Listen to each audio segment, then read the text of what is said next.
Hello students, class 8th science chapter 4 metals and non metals. कल हमने metals की properties के बारे में पढ़ रहे थे, उसी को कंटिन्यू करते हुए आज हम मेटल्स की नेक्स्ट प्रॉपर्टी पढ़ेंगे, हाई इलेक्ट्रिकल कंडक्टिविटी। आपने क्लास 6 में इलेक्ट्रिक सर्किट ड्रॉ किया होगा कि इलेक्ट्रिक सर्किट में जो वायर लगाया उसमें कैसे इलेक्ट्रिक करंट पास होता है। जो वायर है वो मेटल का बना होता है, कॉपर की वायर होती है या एल्युमिनियम, उसमें आपने आयरन नेल का यूज़ किया। ये सारी चीज़ें जो होती हैं मेटल का यूज़ करके हमने उस सर्किट को कंप्लीट किया। तो you will find that metals are good conductor of electricity. अब आपको पता है कि मेटल्स जो होते हैं वो इलेक्ट्रिसिटी के गुड कंडक्टर होते हैं, यानी उनमें करंट आसानी से पास हो जाता है। जबकि जो नॉन मेटल्स होते हैं they are poor conductor of electricity, वो इलेक्ट्रिसिटी के पुअर कंडक्टर होते हैं, उनमें इलेक्ट्रिसिटी इजीली पास नहीं होती है। But graphite is only non metal. Graphite एक ऐसा नॉन मेटल है जो कि इलेक्ट्रिसिटी का गुड कंडक्टर है। हाई थर्मल कंडक्टिविटी, यानी जो मेटल्स होते हैं उनमें हीट इजीली पास हो जाती है। Metals are good conductor of heat. Metals heat के गुड कंडक्टर होते हैं, but non metals are not good conductor of heat, they are insulator. Non metals जो होते हैं वो हीट के गुड कंडक्टर नहीं होते हैं, इसलिए उन्हें हम इंसुलेटर बोलते हैं, जैसे रबड़, would, plastic etcetera.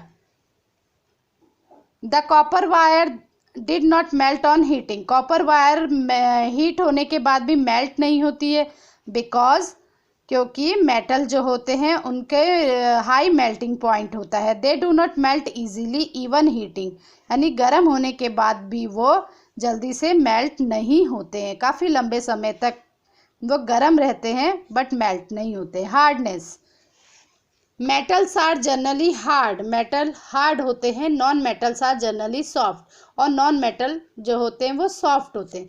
But potassium and sodium are metals. Potassium और सोडियम मेटल्स हैं और ये बहुत सॉफ्ट होते हैं, हम चाकू से इन्हें आसानी से काट सकते हैं, इतने सॉफ्ट होते हैं। और डायमंड जो कि एक नॉन मेटल है, लेकिन it is the only non metal, ये केवल एक ऐसा नॉन मेटल है जो कि हार्ड है। तो the hardest substance is known as diamond. Diamond को सबसे ज़्यादा हार्डेस्ट सब्सटेंस माना जाता है। Physical state, metals are generally found in solid state at room temperature. Metal जो होते हैं रूम टेम्परेचर पे सॉलिड स्टेट में पाए जाते हैं। बट मरकरी केवल एक ऐसा है जो कि रूम टेम्परेचर पे लिक्विड स्टेट में पाया जाता है। मरकरी जो हमारे थर्मामीटर के अंदर एक पतली सी जो लाइन होती है वो मरकरी होती है, वो लिक्विड रूप में पाया जाता है मेटल होने के बाद भी। Non metals are generally found in solid. Non metal जो होते हैं सॉलिड या गैस रूप में पाए जाते हैं, बट ब्रोमाइन एक ऐसा है जो कि रूम टेम्परेचर पे लिक्विड फॉर्म में पाया जाता है। यहाँ पे कुछ मेटल्स और नॉन मेटल्स हैं, वो किस किस स्टेट में पाए जाते हैं यहाँ पर बताया गया। केमिकल प्रॉपर्टीज़, अब let us now study the chemical properties of metals and non metals. अब हम मेटल्स और नॉन मेटल्स की केमिकल प्रॉपर्टीज़ के बारे में पढ़ेंगे कि मेटल्स जो होते हैं ऑक्सीजन या पानी या और दूसरी चीज़ों के साथ रिएक्ट करके क्या बनाते हैं, या नॉन मेटल क्या बनाते हैं। Reaction with oxygen, metals react with oxygen to form metallic oxide.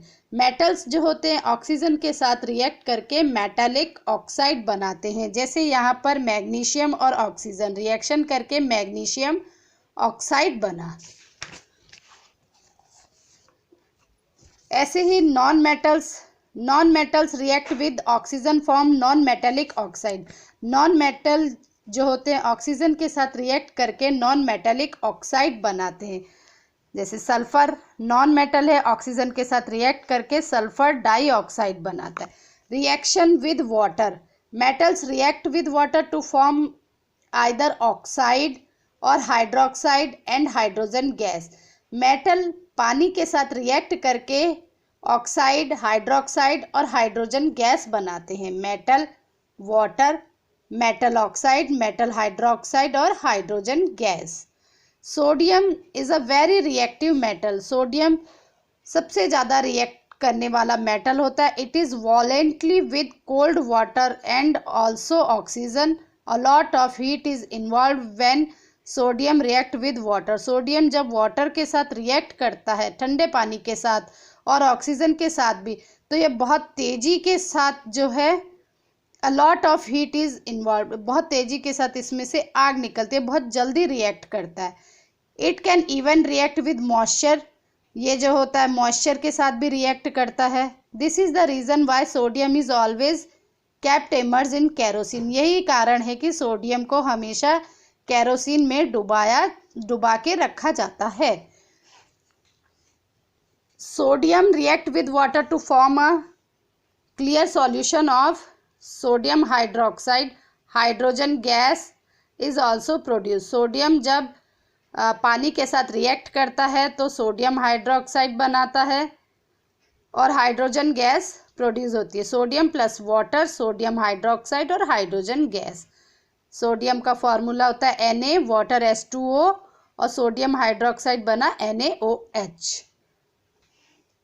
ठीक है, ये हमें कैसे पता चलता है कि हाइड्रोजन गैस बनी है? तो हम एक जलती हुई माचिस की तीली या मोमबत्ती जो होती है गैस के पास लाते हैं, तो उसमें से एक पॉप साउंड निकलता है जिससे हमें पता चलता है कि ये हाइड्रोजन गैस है।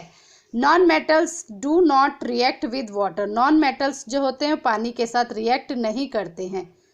Recall that phosphorus is stored in water, ये फॉस्फोरस को पानी के साथ में स्टोर करके रखा जाता है, क्योंकि फॉस्फोरस जैसे ही ऑक्सीजन के कांटेक्ट में आता है ये बहुत जल्दी आग पकड़ लेता है, इसीलिए फॉस्फोरस को पानी के साथ में स्टोर करके रखा जाता है।